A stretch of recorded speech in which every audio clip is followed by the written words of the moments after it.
Hello again, I am Blunty. It all started with this. The flip cam, the first on the market to be this little pocketable video camera, easy, web-friendly upload, all that sort of stuff. Once this thing hit the market and became popular, a whole bunch of other camera manufacturers who have been manufacturing cameras and video cameras for some time now said, you know what, there's a market for little things like this. And so we got a whole bunch of them hitting the market, and Samsung's first entry into this market is this little guy, the Samsung U10. Why did they give these things such boring names? U10. Why? Just, I don't know, call it Malcolm or something. The new Samsung Malcolm.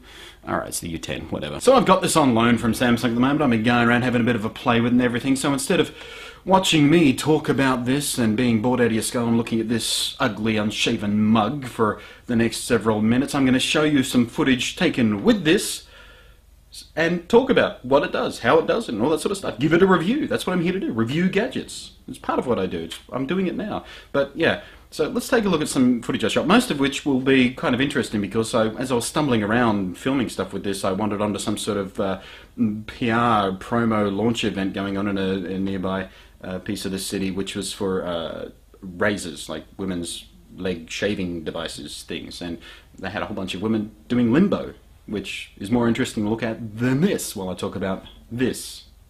As far as I'm concerned, I'm sure many of you will agree. So what's the deal with the HMX U10? Well, this little bugger is full HD, and when I say full HD, I mean the very top of the HD spectrum, 1920 by 1080, and it records that at 30 frames a second, which is just perfect for YouTube's recently added capability to actually finally support 1080 high def. The image sensor that Samsung crammed into this little bugger is also larger than what you'd find in its nearest rivals, and in theory, this should offer you a sharper, clearer image with less grain and good low light performance. In theory. But the fact of the device is that it's rather unimpressive beastie when it comes to low light performance. It's next to unusable, in fact. But if you give it decent lighting, or better yet, a bit of sunshine, it'll give you its best. This is a common stumbling block for many of the cameras in this price range, though. It can also snap 10 megapixel stills, but it's not going to replace a dedicated still camera for anybody, as the photos are a bit soft and suffer from a fair amount of grain. But this failing is hardly exclusive to Samsung's pocketable HD recorder either. Every other camera in this type that I've played with either doesn't take stills at all, or does such at a mediocre level. But you don't buy a camera like this for stills anyway. That's just there in a because it can kind of offering, and the fact that if it was missing this function, people would probably whine about it anyway. And in the end, being able to take even fairly ordinary stills is better than not having the ability at all and suddenly needing it.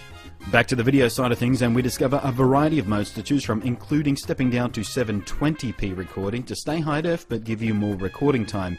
And you get two 720p modes to choose from, 30 frames a second and 60 frames a second, the latter quite useful to give you a smoother motion when recording sports, for example. And in the 720p modes you'll also be able to use the relatively limited digital zoom. But if you know me, you know that I hate digital zooms, image mangling powers anyway. That said, the digital zoom on this camera seems far less eye-punchingly offensive than most. You can actually get away with using it. Don't tell anybody I said that. There's also a standard def 480p mode if you're just after standard res, and something much more interesting, a slow motion mode, which will do two things.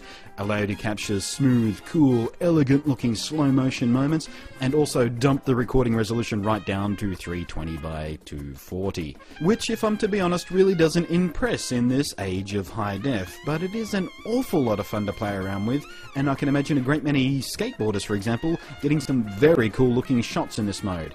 Be aware though, it doesn't record sound in this mode for obvious reasons, because all you'd hear is which is kind of pointless. Also packed in are a built-in non-removable rechargeable battery, which helps keep it small and light, which is great, but it also means when the battery is dead and you've still got more recording you want to get done, you're a bit stuffed. But I got somewhere close to an hour and a half of footage shot with this before it started complaining about its battery, which, considering the duties this camera will likely face, should be enough for most people's day out. It has a component AV out so you can hook up direct to your HD TV and view your footage. It records on cheap and easy to find SDHC cards, and the camera even has built-in software to edit and upload your vids. You plug it in and it's got the software on it already. You launch it straight from the camera. Interesting. But I can't tell you how well that works because I never use the software that comes with cameras. Ever. It's usually a bit dumbed down for people like me, and it's far easier for me just to whip out the memory card, transfer the footage to the computer, and get to work editing in my own choice of software, which I was able to do with the Samsung HMX U10 with the absolute minimum of fuss, because it spits out nice and easy .mp4 files. Common, easy, simple. One of the other things of note about this little camera is this. See that? It's got a weird little kink in it of a couple of degrees or so. I'm told that's to make it more ergonomic when you're holding it. You don't sort of do this to get the lens level and all that sort of stuff. And Samsung started doing that with a few of their cameras. They've got like a handheld one which has a weird lens angle on it.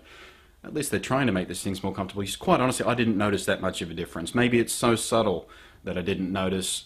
Maybe it's a good thing that I didn't notice, because if I was noticing my wrist while I was using this, that would be a bad thing, I guess. And there is one more very strange design choice they made. Have a look at this camera. Look.